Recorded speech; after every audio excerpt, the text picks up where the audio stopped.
importante destes anos. É um tema que agora felizmente vai estando cada vez mais em voga, dada a necessidade de fazermos uma gestão correta do dinheiro, não é só poupança, investimento, há aqui vários temas que vamos abordar. De qualquer das formas, este também é uma participação da Explicolândia no Festival do Rock, e agradecer ao professor Vítor mais este convite, que muito nos honra, para fazermos esta Rock Talk.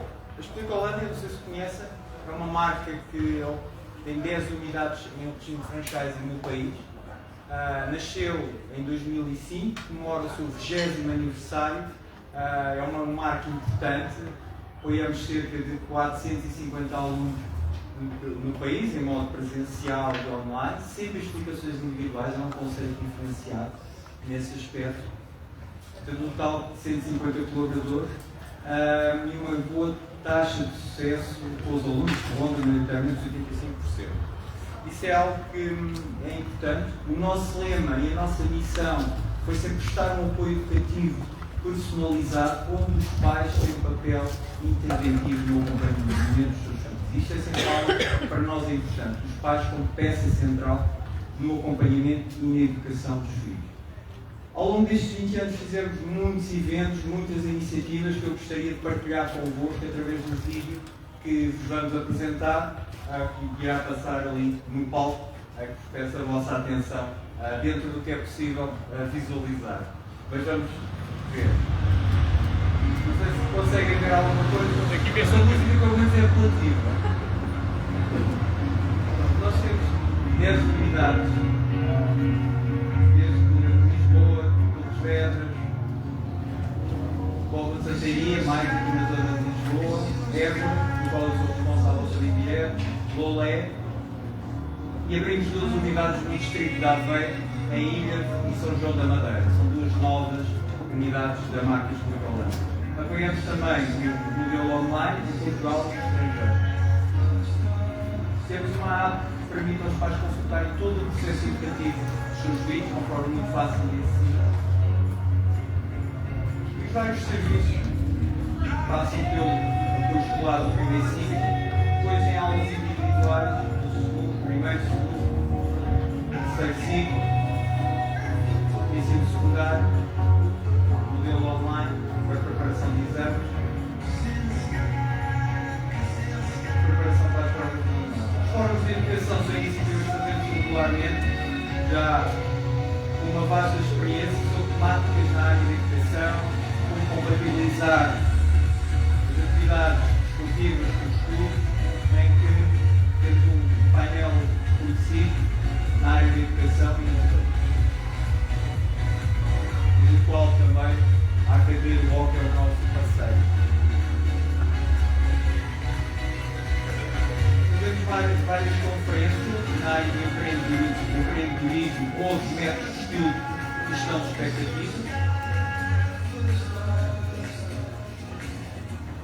E as Rock Talks começaram na sua edição com o professor Jorge Rico Cardoso. A segunda edição dedicada ao tema do empreendedorismo com a doutora Gisela Dias. A terceira edição, no ano passado, sobre o tema da saúde mental com a doutora Teresa Paula Marques. A imprensa para nós tem sido importante como forma de divulgação das nossas atividades e também tem um papel ativo na área da educação. Basicamente já por todos os meios de comunicação social, jornais, revistas, televisão, e em particular na altura do Covid foi um momento difícil para nós e tivemos um papel ativo também na reabertura dos centros de estudo. As despesas de educação, os pais agora podem beneficiar pela isenção do IVA, também foi importante. A responsabilidade social da Explicolândia, através de iniciativas desde doar sangue, uma altura cultural grande e iniciativas solidárias do aqui em Sacaveiro e de todo o mundo.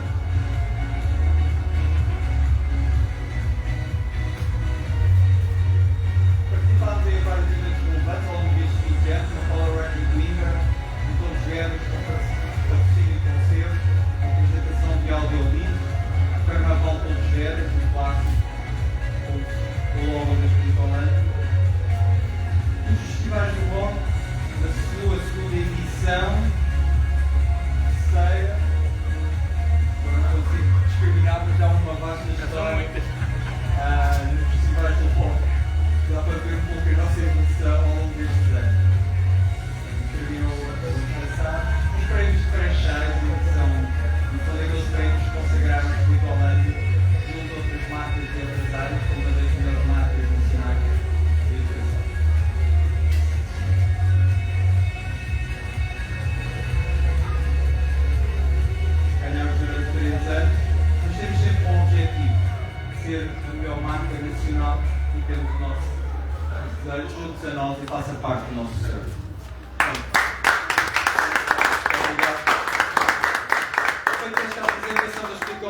vamos ao tema que nos traz aqui, literacia financeira.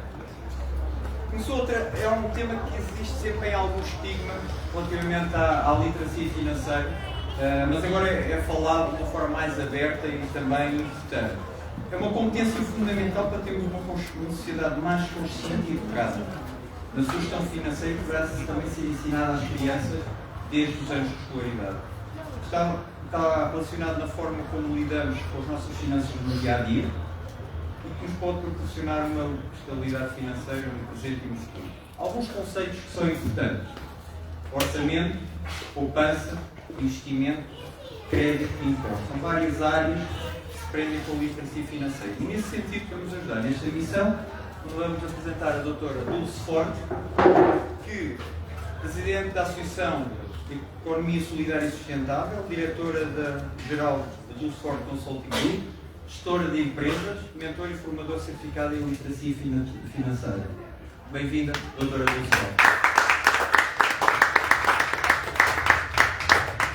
Agradecer a sua presença. Obrigada, Zé Carlos. É um prazer estar aqui. Eu acho que já faço parte do bem da Casa Escola. Nós fundámos a associação em 2013 e acho que a partir de 2015 somos parceiros da Escola, estamos estar aqui com. O Zé Carlos foi daquelas pessoas em quem eu comecei a falar de literacia financeira. Ele disse logo sim, isso é importante, enquanto que os outros andaram 10 anos achando que não fazia sentido e que agora é importante para toda a gente. Isso fala em todo lado. E eu ouço coisas hoje que já dizia aqui há 12 anos atrás, mas pronto, é sempre bom abrir caminho e é sempre bom continuar o caminho. Pelo menos vamos um bocadinho à frente em algumas coisas. Já temos um livro desde 2015, já temos um método que trabalhamos em projetos europeus, com jovens, já vamos falar um bocadinho disso nas nossas questões. Está bem? Muito bem, perfeito. Vou só buscar a minha cábula, deixou-me assim umas coisas, quis trazer uns dados estatísticos e isto de cor não vai. Quando chegar àquela parte técnica eu não preciso de cábula. Como a doutora Dulce, os nossos esforços eu sempre falo que a parte da literacia financeira foi sempre importante, porque é importante para a educação comporta um conjunto de competências, não passa só pelos resultados escolares, passa muito também pela literacia financeira, pelo desporto e pelas artes. Então vamos passar à primeira questão. Qual é que é a importância da literacia financeira na sociedade e qual o nível de literacia financeira no nosso país? É assim, a literacia financeira tem como objetivo capacitar as pessoas, sejam elas em idades sujeitas, sejam as crianças, sejam os adultos, sejam os jovens. Um dos objetivos com que na altura eu e o meu colega criámos exatamente a associação foi porque nós tivemos 6 anos a fazer consultoria financeira e percebemos durante esses 6 anos que havia muitos problemas que as pessoas tinham financeiramente porque não sabiam o básico. Havia conceitos que não sabiam, faziam empréstimos indevidamente sem perceber o que estavam a fazer. E por isso nós achámos que era importante começar pelo mais básico, que era criar algo, uma ferramenta, método, e começar pelas crianças. E foi por aí que começámos. Fala-se em muitos estudos, há uma série de estudos, há uma série de inquéritos. Em Portugal aparece, segundo o inquérito internacional da OCDE 2023, Portugal está no 13º lugar entre 39 países, com bons hábitos financeiros, mas conhecimentos abaixo da média. Eu sou sempre muito cautelosa quando vejo estes dados. Porquê? Porque nós queremos perceber o que é que está a ser analisado. E este questionário diz-nos precisamente isso, que é Portugal foi em 13º lugar no indicador global. No entanto, se nós formos a falar de áreas como comportamentos, nós estamos acima ou estamos na média. Nós estamos abaixo da média dos países europeus é precisamente nos conceitos financeiros, em investimentos, em gestão de carteiras, quer dizer, mas no dia-a-dia os nossos comportamentos estão dentro dos conhecimentos da média e somos inclusivamente cautelosos como foi depois, porque estes critérios são analisados entre 3 vertentes: conhecimentos, atitudes e comportamentos. Portanto, nós não podemos olhar e dizer assim, estamos em último lugar, ou estamos em 13º. Não, temos que perceber o que é que está a ser analisado. Exatamente também, o relatório PISA de 2022 revelou que 84% dos jovens têm um nível básico de literacia, só que de 2018 para 2022 caímos do 4º para o 9º lugar, o que quer dizer que os nossos jovens perderam, ou pelo menos esta parte, nesta altura, os jovens que responderam ao inquérito em 2022, tinham perdido alguns conhecimentos, algumas capacidades, algumas atitudes financeiras em relação aos de 2022. Portanto, percebe-se que há necessidade de trabalhar estes jovens e continuar a investir na literacia financeira para que tenham um futuro financeiramente sustentável. E uma coisa que agora está na moda, não é? Se há saúde mental, também há saúde financeira, é o que eu digo, não é? E ela acaba por estar relacionada, muitas das vezes a saúde mental também está muitas vezes relacionada com a dinheiro. Muito bem. Quando falamos de hábitos saudáveis, de gestão financeira, a importância de gerir um orçamento familiar, como é que pode ser realizado? Fala-se muito também em poupança, sabemos que o termo poupança não é muito apelativo, não é? Mas a questão é que como é que devemos as famílias e ensinar os jovens a fazer um orçamento familiar?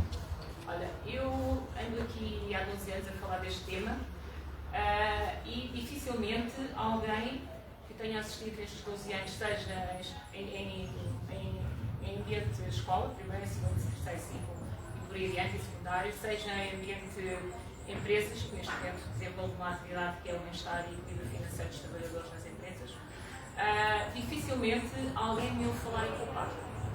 A poupança faz parte, é uma das componentes da gestão do dinheiro. Se nós soubermos gerir dinheiro, nós vamos criar poupança. Não interessa, cada um gera o que tem. O importante é nós olharmos para a nossa pirâmide de necessidades, perceber o que é o básico, perceber o que é variável, perceber o que é o supérfluo. E a partir daí fazemos a gestão. E a partir daí equilibramos. E começamos a pensar, a perceber o que é necessidade, o que é desejo, o que é que eu posso esperar para comprar e não comprar logo, o que é que eu devo fazer para criar ter um método para poupar para algo que eu quero comprar e em vez de comprar no cartão de crédito ou crédito, as pequenas coisas que grande parte das pessoas depois querem e acabam por comprar imediato. Quando se calhar podiam ter esperado 4 ou 5 meses. Por isso às vezes as pessoas dizem, eu prefiro comprar a crédito, porque se alguém for à conta tirar o dinheiro, eu pago. Se tivesse 4 ou 5 vezes a comprar esse dinheiro, se calhar comprava mais barato, tinha o dinheiro na mão. Pois, mas custa mais deixar de fazer, não. Portanto, nós percebemos exatamente isso. Se é importante para nós, nós deixamos de fazer. E há também aqui um inquérito engraçado que diz que 85% dos portugueses pagam as compras a tempo e evitam compras impulsivas. A minha experiência, apesar de tudo, achava que os números não eram tão altos, mas pronto, até nos estamos bem. E 52% discordam. Isto faz parte do portal do cliente bancário do Banco de Portugal. Se vocês virem, consultarem, há um portal que é o cliente bancário, tem uma série de informações, tem uma série de estudos. E 52% também discordam da afirmação que gastar é mais prazeroso que poupar. Pronto. Eu acho que a maior parte das pessoas, quando fazem perguntas, gosta de responder o que é politicamente correto. Porque a experiência diz-me, quer em mentoria, quer em consultoria, que nós compramos muita coisa. Sim. É um facto, e como pais e educadores, a importância dos pais darem o exemplo, porque há um efeito quase refletivo nas atitudes dos adultos perante as crianças. Quais são as principais estratégias que se devem ensinar para eles começarem a... Acima de tudo, ensinar-lhes o valor do dinheiro. Como é que se ensina o valor do dinheiro a uma criança? Se nós conseguirmos explicar que tempo é dinheiro, eles se calhar começam a perceber um bocadinho a importância do dinheiro. E como é que nós explicamos que tempo é dinheiro? Explicando que nós não gastamos dinheiro, nós gastamos o tempo que tivemos que dar para ganhar esse dinheiro. Todos nós trabalhamos, todos nós passamos uma quantidade de horas no trabalho. Sejamos empreendedores, tenhamos o nosso negócio, sejamos empregados, seja como for, todos nós damos alguma quantidade de tempo para termos dinheiro. E é esse dinheiro que vamos gastar depois. Se nós explicarmos a um filho que, pai, se calhar, para tu teres isto, tem que ir passar mais horas no trabalho, ou em vez de estar contigo, vai trabalhar, se calhar ele começa a perceber a importância do dinheiro e do tempo. Até para nós, adultos, muitas das vezes é importante, e eu sinto isso também nas formações, que as pessoas às vezes não têm noção, quando estão a comprar, a quantidade de tempo que dão. Para ter mais, eu às vezes brinco, nós até já lá temos 10 t-shirts, mas tem mais uma, menos uma, só que esta tem. Ao tempo, percebemos, vale a pena eu trabalhar mais 1 hora ou 2 para ter mais esta t-shirt? Ela é mesmo necessária? Ou é só porque... E se nós formos falando isto, outra coisa é nós ensinarmos o método. Nós criámos em 2015, lançámos este livro, que é um livro que eu utilizo como método de auxiliar da formação, como metodologia, sobretudo do primeiro ciclo ao segundo, primeiro e segundo ciclos. É um livro que tem uma metodologia de gestão do dinheiro, em que nos ensina a identificar o que é para gastar, daí ele ter 4 garrafinhas, que são 4 milheiros, é o milheiro de gastar, é o milheiro do poupar, mas aqui não é o poupar com o sentido de poupança de investir, é o poupar no sentido de eu estar a poupar 4, 3, 6 meses para algo que eu quero comprar. E para isso eu tenho que fazer um plano, tenho que identificar quando é que eu quero comprar e quanto é que custa o que eu quero comprar. E o que é que eu tenho que muitas vezes fazer menos. Eu não gosto de dizer deixar de fazer, porque gerir dinheiro não é castigo. Eu digo sempre é fazer menos. O que é que eu tenho que ajustar na minha pirâmide para eu poder então ter aquilo que estou a poupar. Depois há a parte do investir, que é começarmos a pensar no futuro, e é importante também dar essas ferramentas desde miúdos, e importante também, hoje todos nós estamos a contribuir para o nariz vermelho. Todos nós podemos estar aqui completamente gratuitos, de forma gratuita, mas há uma entrada ali que vai contribuir. Portanto, todos nós devemos considerar nos nossos orçamentos que em alguma fase, alguma coisa para o outro. É um banco alimentar ao fim de semana, é aqui uma campanha. Portanto, e isso não pode pôr em causa a nossa gestão do dinheiro. Se nós soubermos trabalhar com as funções todas equilibradas, sabermos gerir, orçamentar e perceber para onde é que vai o nosso dinheiro, nós equilibramos as funções. Muito bem. Agora, é um tema que vai começando a falar e vai dando um certo cuidado e atenção. É que, relativamente às reformas, e todos nós sabemos que as nossas reformas, por várias questões, vão se diminuir, e basicamente em 2050, cerca de só 40% do último salário é que vai ser, as pessoas vão receber a reforma. Nesse sentido, para os jovens de agora, faz sentido começarem a poupar com o PPM? Ser aquelas perguntas. Eles começam a pensar, somos tão novos, não é?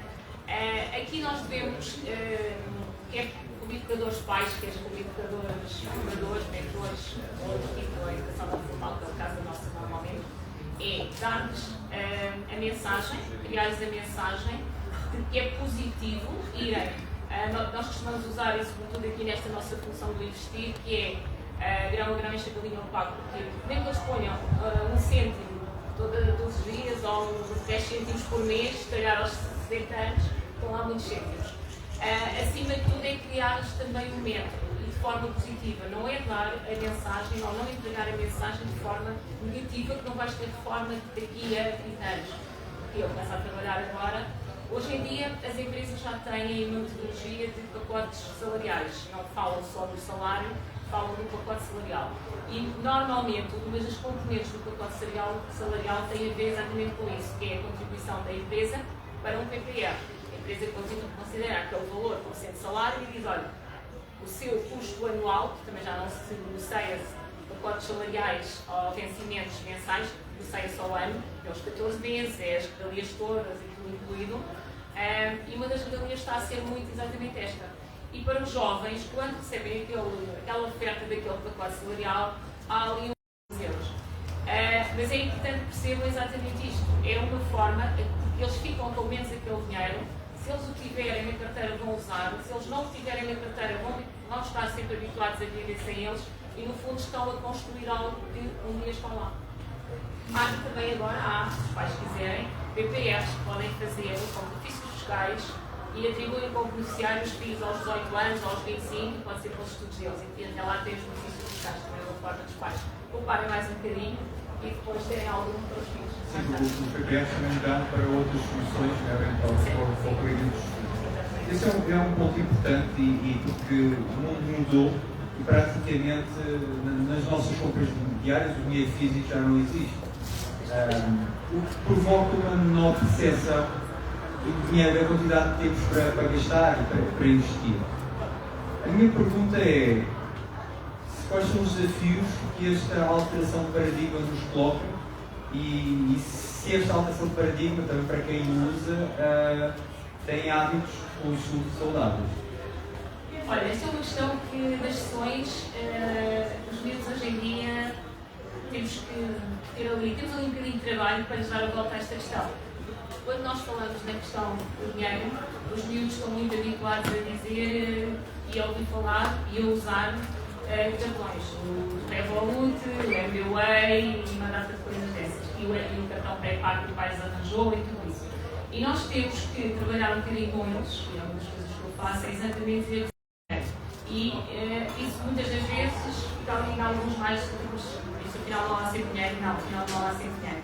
E uma outra coisa que eu tento que eles percebam é que se nós, quando temos dinheiro na carteira, e se calhar que nos acontece a nós, mas nós quando temos dinheiro na carteira percebemos que o dinheiro desaparece, não é? Saímos de manhã com 5 euros e às vezes chegamos a casa sem 5 euros e não sabemos muito bem, mas se não der para comprar, não houver mais moedas na carteira, não compramos. Quando nós estamos a usar cartões, nós temos menos essa percepção, não é? Porque cada vez que carregamos aquilo, pronto, olha, é um clique, agora paguei, gostei, aliás, esta questão agora dos contactos, então faz-me essa confusão, porque qualquer pessoa, pronto, tem ali aquela, gasta o dinheiro facilmente e quase nem se apercebe.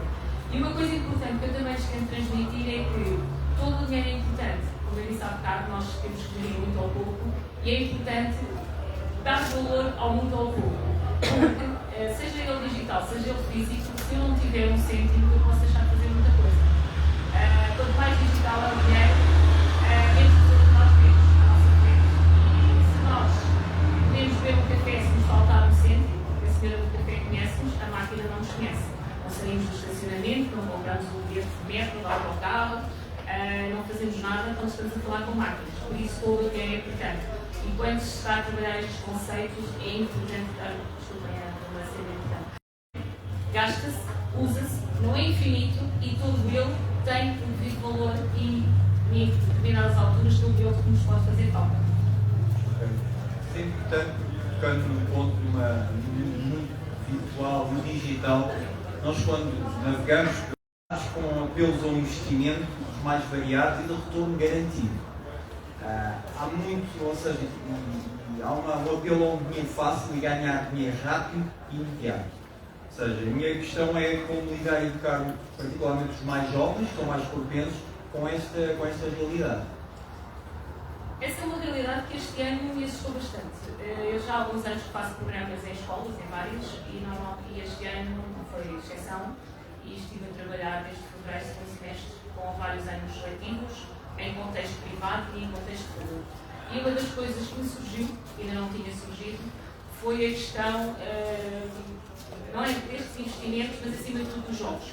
Os miúdos estão muito focados em jogar online, estão muito focados em achar que vão ganhar dinheiro fácil, porque existe uma série de jogos que são divulgados nas redes, que inclusivamente dão alguma informação incorreta porque associam parcerias a bancos, inclusivamente um deles ao Banco de Portugal, o que não é verdade, é uma boa.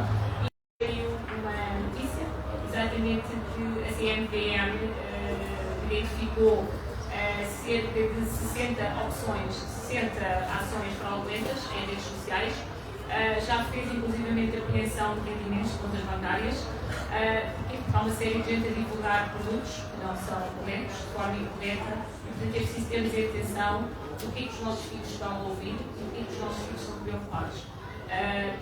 Ensinar-nos a poupar, a gerir, a investir é uma coisa, a questão dos jogos é um bocadinho diferente. Os jogos têm um cariz viciante, acredita-se no dinheiro rápido e as raspadinhas são um problema social e são um vício. Já está provado e os jogos de casino também. Portanto, não deixar os nossos filhos irem por esses caminhos, tenham atenção, porque no telemóvel há muita informação que não é correta e eles estão expostos a isto tudo. Essa é uma realidade que é preciso calcular. No fundo, somos bombardeados diariamente com todos esses estímulos. E, dada a minha experiência dos mais jovens, é preciso calcular. Então, agora, falar em mais jovens e voltando às escolas, não é? As escolas deviam ter um papel mais ativo na educação financeira, está presente em todos os ciclos de ensino. Porquê? Sabemos que uma sociedade mais esclarecida e informada sobre literacia depende menos de apoio de subsídios do Estado, o que é algo que poderá não interessar a algum governo. A minha questão é: será que isso existe? Ou seja, é verdade Sim, é no fundo de importância da literacia financeira cada vez maior. A importância é cada vez maior porque falar de dinheiro sempre foi e continua a ser, mas eu acho que começa a ser um bocadinho mais justificado. Quando eu comecei há 2 anos a aparecer nas escolas para falar de dinheiro, achavam que nós éramos ETs. Para falar de dinheiro, quem é que quer falar de dinheiro? Os pais não falam bem os filhos. Se o filho perguntar quanto é que ganhas, o pai não diz. Pode estar, pode ser muito ou pode ser pouco, não é? independente, depois chega e diz ao amigo e depois o amigo vai para o em família não se fala de dinheiro.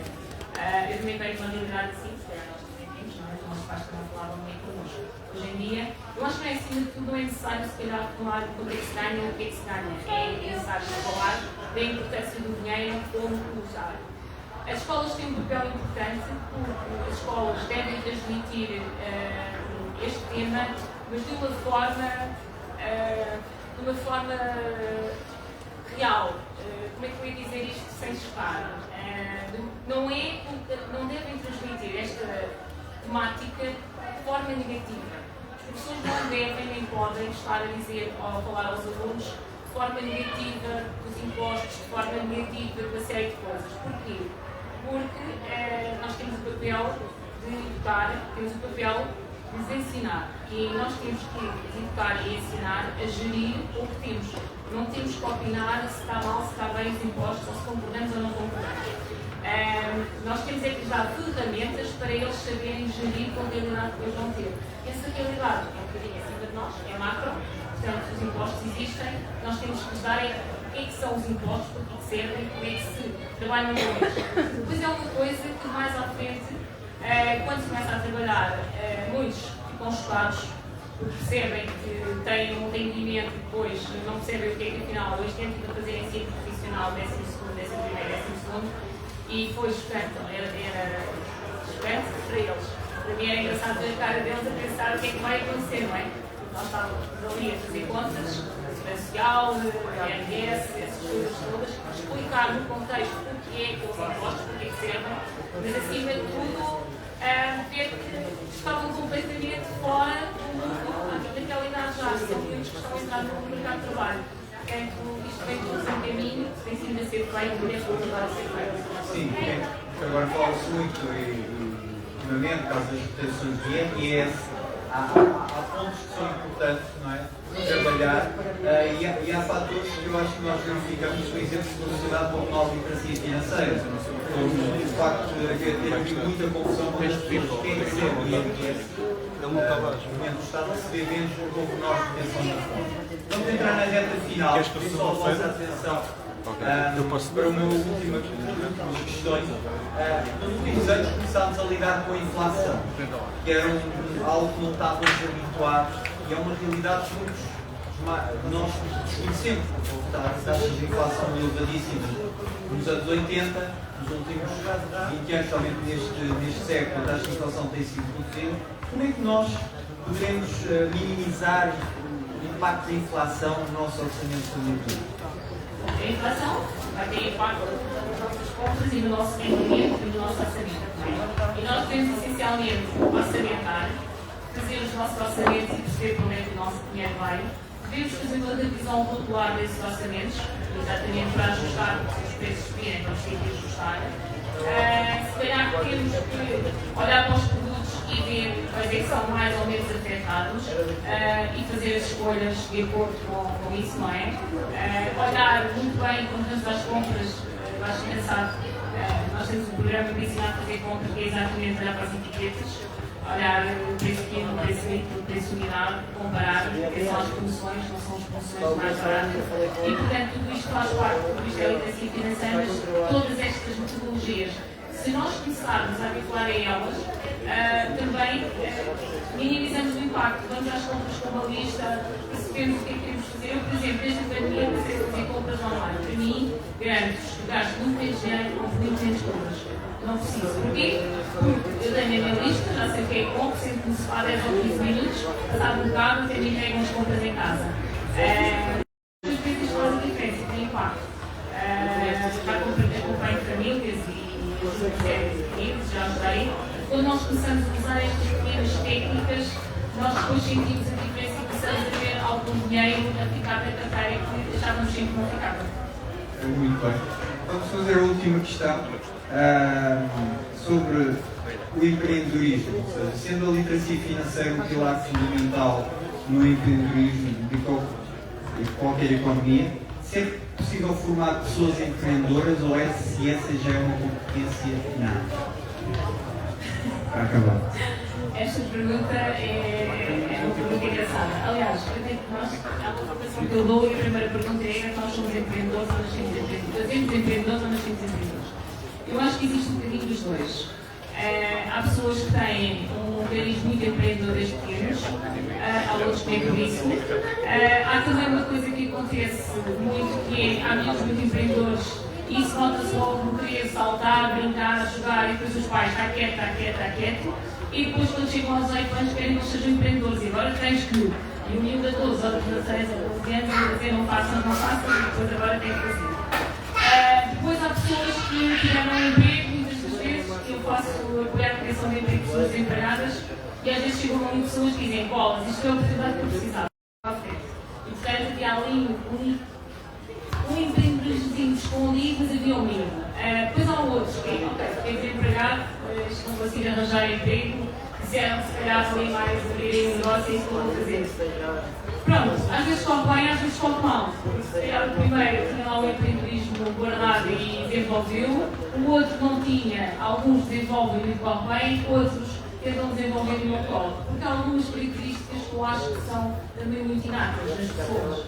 Há uma capacidade de ter que se renovar quando há pessoas, por exemplo, vocês com a pandemia perceberam que houve pessoas que se renovaram e outras que correram na praia, não é? Pronto. Eu, por exemplo, venho de uma família de empreendedores. O meu avô era agricultor, não sabia ler nem escrever.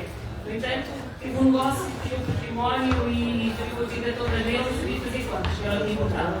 O meu pai tinha a 4ª classe e também teve um negócio e notários. Eu digo sempre que sou orientador, agricultor e filha do homem notário. Escolheu-me vir para os papéis, não nasceu lá que está nem na horta de notário.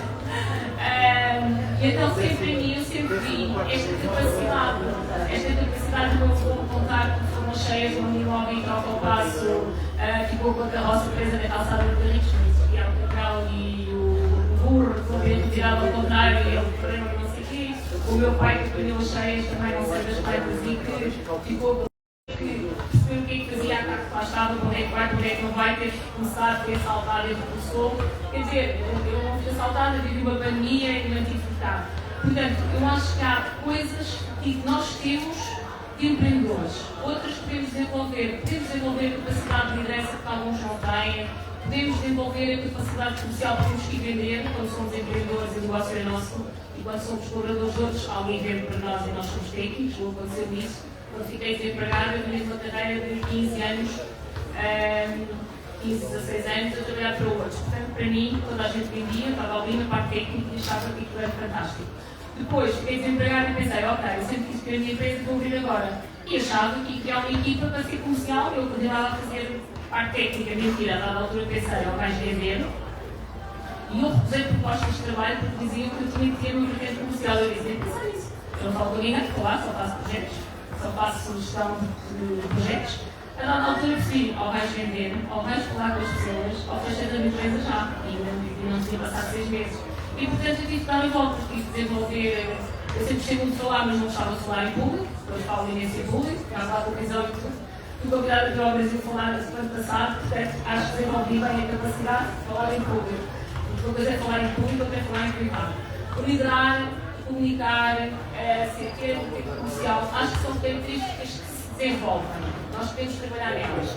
Aquelas outras de sentir, de começar, de renovar a resiliência, se calhar já é um bocadinho, ou está cá dentro ou não está. E eu já vi grandes negócios que eu disse: isto é só um dano ao mínimo, isto continua a ver, a pessoa diz: mas eu não consigo mais, eu não consigo aumentar mais. E muitas das vezes perde-se bons negócios, por isso faltar esse dano ao mínimo empreendedor.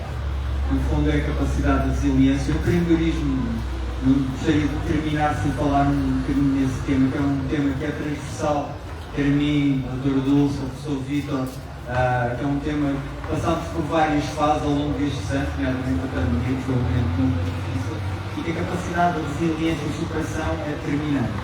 Por isso, a literacia financeira, uma boa gestão financeira também está diretamente relacionada. Pronto, no fundo, fechamos esta quarta Rock Talk com o objetivo que as pessoas possam viver com uma maior segurança financeira, alcançar os seus objetivos financeiros e também contribuir para uma economia mais sustentável.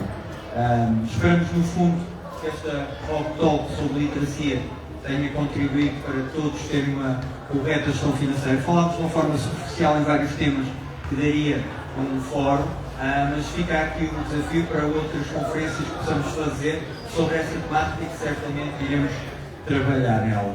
Por isso, gostaria agora de todos os Rock Talks terem sempre uma surpresa e também chamar o professor. Deixa-me só acabar. Deixo-vos só a nota aqui do nosso livro, Curso Como Gerir o Meu Dinheiro.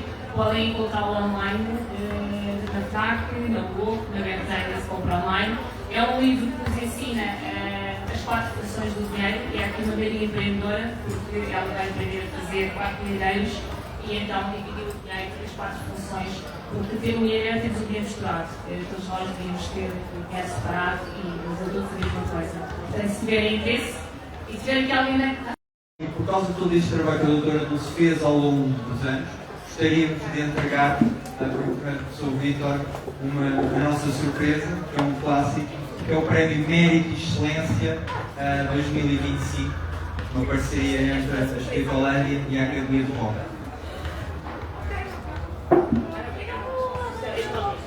Isto não estava previsto, né, Carlos? Não estava.